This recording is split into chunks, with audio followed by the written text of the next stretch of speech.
Yo guys, it's CFB. Welcome back to a brand new video. Welcome back to the channel. Today is the match preview for Nottingham Forest versus Chelsea, the biggest game of the season. Now this is the biggest game of the season. I know I'm coming in each time for the last 5-6 videos saying this is the biggest game of the season, biggest game of the season, biggest game of the season. No, this one is the biggest game of the season. This is a big game. Champions League on the line.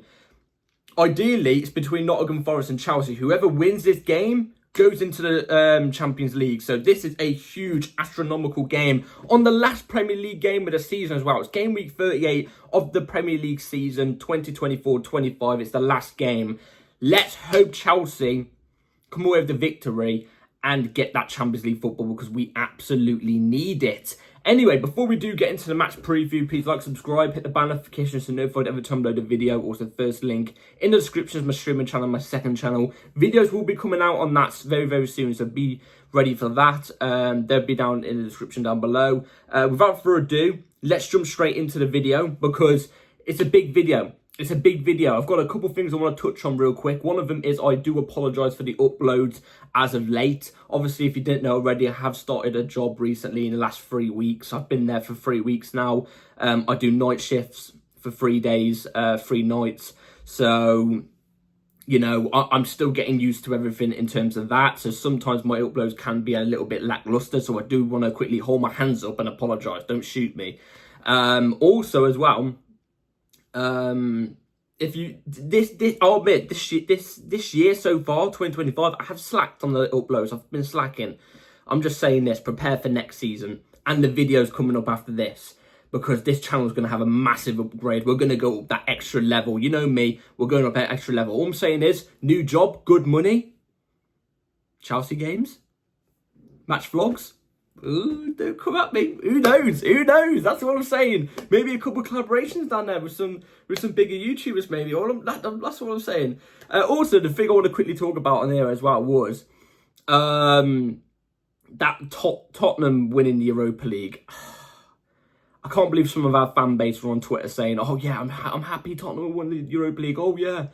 Are you generally being serious? Is some of our fan base really back Tottenham to win the Europa League? Are you joking? Tottenham winning a trophy. You'd rather Tottenham win a trophy over United? I personally don't see it. Don't get me wrong. United are one of our rivals. They're probably our third biggest rival. Don't get me wrong. But Tottenham are our first. You should know the history behind that, no matter what. So I don't understand it personally. I've buried my hand in the soil like an ostrich. In the sand, sorry. Like a ostrich. You know, the pink birds. I can't bear with it. I can't bear with it. But if there was a way both teams could lose, I'd want both of them to lose. But obviously that didn't happen. Somehow they won the trophy. I don't understand. But yeah. So I just wanted to quickly touch on that because I've seen some of our fan base, some of our fans being like, "Oh yeah, I'm happy they won it over United." Nah, I don't understand. Anyway, let's move on to the preview now because I've done enough yapping. Let's move on to the preview now for Nottingham Forest versus Chelsea. This is a huge game because as I'm looking at the Premier League table right now, the top 4 race or top 5 race, because obviously 5th is Champions League football this season. As I'm looking at it right now, Forest are currently lying in 7th on 65 points. Aston Villa in 6th on 66. We're in 5th with 66. Newcastle in 4th with 66. And Man City in 3rd with 68. And not Newcastle. Arsenal are 2nd on 71, so they've secured it. So basically, between 7th and 3rd, there is a 3-point gap. A 3-point gap. It could go any way tomorrow. Now, Aston Villa, if we win tomorrow, Aston Villa can't catch us up on goal difference. Obviously, Aston Villa have United, I think it is tomorrow. So, who knows? Maybe United could actually turn up for once and, you know, maybe even do us a favour. I don't know. But a win is an absolute must tomorrow because if Nottingham Forest win, they go above us. Aston Villa more than likely are going to win. They're going to go above us. That means we will probably be in, well, it'll be Europa League, won't it? Because we should be winning Conference League despite anything. I can't even deal with Europa League. Yes, Europa League's better than Conference. We cannot be in Europa League. We must be getting Champions League. I set we've pretty much most of the fan base have set that bar this season going, look, we've had a couple seasons without Champions League football. Should we have gotten Champions League football in those seasons? Absolutely, especially with the money we spent. I don't care about the squads and how young they are and whatever. I don't care. We spent the money we spent. We should be getting Champions League still. This season's a must. We cannot even deal with Europa League. Not at all. If we don't get Champions League football, not only is it bad in terms of the look of the club and, you know, people are going to be bantering the shit out of us and stuff like that, especially with the lead we had in January. Well, around January, it was around December, November-ish, weren't it? Like, we was in second, only 3 points off Liverpool, looking like we was actually going to do something. If we somehow bottle it, it's an awful look on our club. And financially, it's going to take a hit. I don't care if we get Europa League next season. Financially, we're going to take a hit. We are. We won't have those big sponsorships coming in for a shirt sponsor. Now, I personally don't mind if we have a shirt sponsor or not. I think it looks quite nice when it's not got shirt sponsor on the kit. It depends on the sponsor, really. But we can't attract those big boy, sponsors without Champions League football. We can't. You look earlier on in the season, we was linked with getting Jordan on our kits, as a third kit. The money we would have got from that would have been astronomical, would have been big. But look, we're not guaranteed Champions League football. We don't know whether we're going to get it. Or we don't know if we're ever going to get it now. Do you know what I'm saying? So, all this type of stuff, we must get Champions League football. Chelsea belong in the Champions League. Chelsea belong in the Champions League. We are Champions League. If you think about London, you think about Chelsea. Could the Champions League, the European heritage. You know what I'm trying to say? You think about that. The Champions League misses us. I don't even care what anybody says. Champions League, not except the bridge, that misses us. We need that back again. I haven't seen that since, 2023, maybe 2022, one of the two. I need it. I need it again. So we must be getting it, and a win tomorrow is the only option. Unfortunately, it's in our hands, but it's not in our hands because we play Forest at their ground. And Forest, I can't lie, I think Forest do deserve Champions League football this season. They have been nothing short of brilliant. I remember at the start of the season, everybody was going, yeah, Forest to go down, Forest are going to go down. I was one of the very few that actually said, I think Forest are actually going to be quite decent. They're a decent side. I didn't expect them to be this good, but I expected to maybe be lingering around the 12th area, maybe. Not going for Champions League football, but the fact that they've got a guaranteed European football, they're guaranteed European football, fair play to them. They're a very, very tough side. They've got a very strong defence. Murillo and, what's the tall geezer called? I forgot what his name is. They've obviously got a good goalkeeper in Sells. Gibbs White is another dangerous player. They've got Hudson-Odoi. Hudson-Odoi is a top player. So going to their ground, there's no doubt about it, their fans are going to be popping for this game. They're going to be up for this game. They're going to be pushing their players to the max. And those things are disadvantages. I think the only advantage that goes into our way is the fact that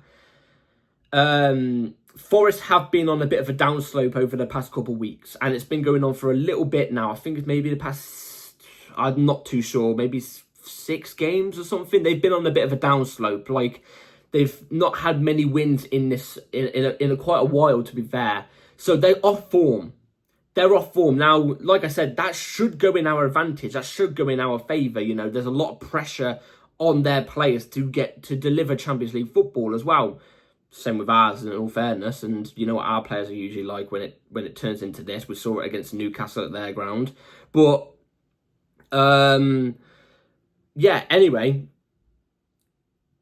when we usually play teams that are off form, we usually tend to do shit. That's the only thing. Like, that's what I'm saying. Like, you would expect it to be an advantage for us, but is it an advantage? Seriously, is it an advantage? I'm not too sure. But a win has to happen tomorrow. Because, like I said, I've got no doubt Villa are probably going to be... they're going to beat United. But even if Villa don't beat United and they somehow lose, we still ain't got Champions League football. Because if Forest do beat us, we still ain't got UCL football because we will move into 6th. So they can't catch us up on goal difference, but everything's so tight. It's kind of crazy. You know what I'm trying to say? It's kind of crazy. This league this year has been so bad. I'm not going to lie. Like, the quality has been so bad, but the top four, the race for UCL football actually has been quite good. So, real quick, yeah. The winners of Europa League still get Champions League football, right? Which I think is an absolute disgrace. So Tottenham basically still get UCL football. I think they should cancel that. Finishing 17th and you still get UCL football because you won the Europa League, I think it's disgraceful in my opinion. 17th, there's got to be a certain barrier here. There's got to be a certain placement you got to get. You know what I mean? But because they get UCL football, what happens then? Because usually UCL football from a winner in England that wins Europa League usually takes over 4th place. So 4th place then doesn't get Europa League. It's the team that wins the Europa. No, doesn't get Champions League. It's the team that gets wins the Europa. So what happens now? Is it 5th that gets Europa, or is it, or like, are they not doing that? Are they going to have 6 teams in the Champions League? You know what I'm saying? Like what goes on? What's going on? Like, I'm really confused. So if there's even more of a reason for our team to push on tomorrow, go and get a result, go and get a convincing result. You know what I'm trying to say? So yeah, I've got a feeling our players are going to be up for it tomorrow. I've got a feeling they know what's at stake tomorrow. And I don't think there's many players at the club that are going to down tools. The only players I can think of that are really going to try, maybe could down tools and not rise to the moment, is maybe an Nkunku. Because obviously the simple fact he is leaving. We know this, he's leaving in the summer. Apart from that, I think every other player is pretty much invested. You know what I'm trying to say? They're all invested. So I see no way we're going to down tools in this game. I think every player is going to try and rise to the occasion. This is our chance to get UCL football. We need it. We absolutely need it. Anyway, injury news. I've got a really big positive here. Mark Gu is back. He's been back in training for the past week. In full training for a little bit now as well. So he's going to be back ready tomorrow. Whether he's going to be on the pitch starting, I don't know. But he will definitely be on the bench, I think. Same with Nkunku, he's back as well. And I think Fofana's still out. Apart from that, everybody's available. So without further ado, let's jump into the 11 I'm gonna go with for tomorrow. So the lineup I'm gonna go with for tomorrow is going to be right here on the screen. The last lineup for the Premier League 2024-25 season. I'm going to go Robert Sanchez in goal. We know he's going to play. We know Jorgensen's definitely going to start the final against, I was going to say Celta Vigo then, Jesus Christ, Real Betis. So it will be Robert Sanchez in goal tomorrow. Marc Cucurella left back, inverting into, he doesn't even invert into midfield when we've got Caicedo at right back. Obviously Caicedo's at right back. Cucurella does whatever Cucurella does. He's one of our best players this season. He's also been so good no matter what he does. So he has to play. He's our only left back available. So Marc Cucurella's in. Caicedo at right back, inverting to midfield. And why I've gone with this instead of Reece James is it's nothing to do with Reece James. We know Reece James. Reece James is amazing. But I know for certain Reece James is going to start the final. He is. He's going to start the final. I think that's a guarantee. And I think in this game, we need an Enzo Fernandez, Lavia and Caicedo somehow in this lineup. Right? You can't do a 4-3-3 with it because that's not the way Maresca plays. I know, it's annoying, but it's not. Also, we have seen these three in a flat midfield three and it's just not worked. So you've got to get Caicedo in somehow, along with a Lavia and an Enzo. So it has to be like this, personally. It's not bad. I'm just saying I would love a Reece James in this moment. I would. I wouldn't mind Reece James maybe coming on at left back for Cucurella, inverting as a left centre back or something for solidity, but I'm not too sure. I wouldn't even mind him starting. I don't mind, but anyway, Levi Colwill, Tosin Adebayo double pivot. And why have I gone with Levi Colwill and Tosin Adebayo as the two centre backs tomorrow? It's nothing on Trev. I love Trev. I think he's brilliant. I think he's been nothing short of exceptional since he's come back. He's not really had a bad game. He's had maybe one or two mares, but like mid games, but bar that, it's nothing to do with him, the reason why he's not been chose. The reason why I've gone with these two is because of their aerial ability. Now, Colwill's aerial ability isn't good, but it's better than Trev's. Trev's not particularly amazing in the air. That's my only problem. It's for their aerial ability. They're going to have Chris Wood up front. And we know that guy, he's been firing on all cylinders this season. He's turned into a possessed man. You know what I'm trying to say? He really has, and he's on form. He's really, really good in the air. We need two centre-backs who have got somewhat good aerial ability. And I think that's Tosin Adebayo and, well, Tosin's definitely really good in the air. I think he can do that. And Colwell's aggressiveness, I think he can win the ball off Wood when he's on the ground. You know what I'm trying to say? But Tosin Adebayo in the air, I think he's got Wood all covered. I think he's got that all, nicely tucked away. You know what I'm saying? So we're going to go with that as the defence. We're going to go with Enzo Lavia double pivot, obviously. Enzo for his attacking ability this season, him popping up in the right positions, in the box and stuff like that. We need that tomorrow. We need as much chances as possible. And Lavia for that DM role. We need him covering the whole blade of the pitch. I don't think he started the last game, did he? So he's going to be ready for this game. It has to be those two in a double pivot. Pedro Neto off the left. Pedro Neto... It could be Pedro Neto off the left or the right, and Madueke off the right or the left. I don't really care. They both have to be in. I feel bad for Sancho. I don't know whether he's going to stay at Chelsea or not, but we need pace. We need directness. You know what I'm trying to say? And I think tomorrow, those two out wide can offer that more than what a Sancho can. We need that. We need those energy levels as well. Like, I think it's quite surprising. Noni is actually quite decent defensively. Like, when he gets back, when he tracks back, he's good defensively. Sancho particularly isn't.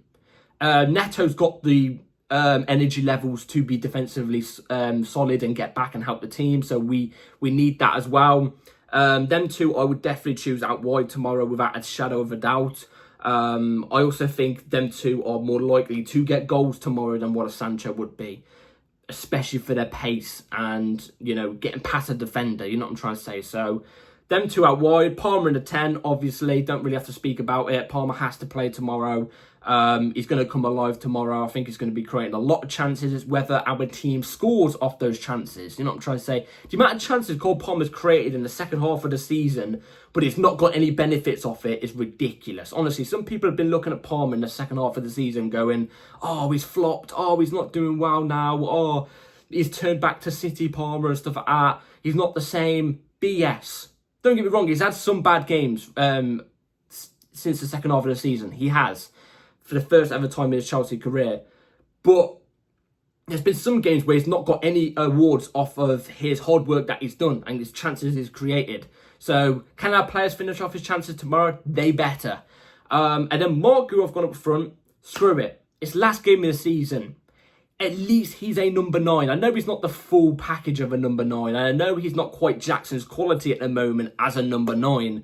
He's still so raw, but at least he offers something there. Who knows? He could pop up. He's a decent finisher for his age. If he gets a chance, who knows? You know what I'm trying to say? If he gets his head on the end of one of Neto's crosses, who knows? You know what I'm trying to say? So I would rather just go with an actual number 9. We've got a lot to lose, but in his sense, he's got nothing to lose. If he doesn't score the chances, it's not really the guy's fault. You know what I'm trying to say? He's just come back from injury. He's still so raw. He shouldn't be at the club in the first place. He should be out on loan from us because he's still so young. He's still so raw. He's got nothing really on his shoulders apart from just score the chances. You know what I mean? So that's the 11 I'm going to go for tomorrow. Let me in the comments down below what you would go with. And now for the score prediction for the last Premier League game of the season. Champions League hopes all hang on this game. Both teams want Champions League football. Both teams have done well this season. Both teams, I would say Nottingham Forest deserve Champions League football. Do we? I'm going more towards yes. But we have had a couple meh moments where, do we deserve it? I don't know. But it's going to be so tough tomorrow, honestly. Like, I'm so scared for this game. This game is so scary, but it's such a big game. Arguably the biggest game in the club since Clay Laker took over. Without a doubt, in my opinion. I don't know. I'm not going to sit on the fence and, give you a boring thing and going, oh, I don't know. We're going to have to see tomorrow or something like that. I'm going with a prediction. And I think Chelsea are going to pull through. I think we're going to pull through. Honestly, I hate being confident. Honestly, I said this in the last preview. I hate being confident because we never pull through whenever I'm confident. But I just got a good feeling. I've got a good feeling, but I've also got not good feeling. Oh, I don't know. But I'm going to go with Nottingham Forest 1, Chelsea 2. I think we're going to pull through. I think it's going to be so tight game. I think it is. I've got a sneaky feeling we're going to get, like, not a last-minute winner, but, like, around the 80th minute winner. I've just got a good feeling about it. And if it happens, shit, man, I'm going to come on here with full force and be so gassed. We better do this. Come on, Chelsea. This is huge. This game is absolutely huge. So we better pull through. It's not going to be easy in the slightest. But come on, Chelsea. Let's get Champions League football. Come on. Anyway, guys, be here an hour after the game tomorrow for my match reaction. Hit the bell notifications to notify ready for that video. Please like, subscribe, everybody. Take care. Let me in the comments down below what your score prediction is. And I'll see you all tomorrow. I've got work in like 3 hours as well, and I get back at 8 AM, so I'm going to be up quite early to watch the game. But I'm going to be there and be ready. So be there, and I'll see you all tomorrow. Take care. Come on, Charles. Come on. Peace.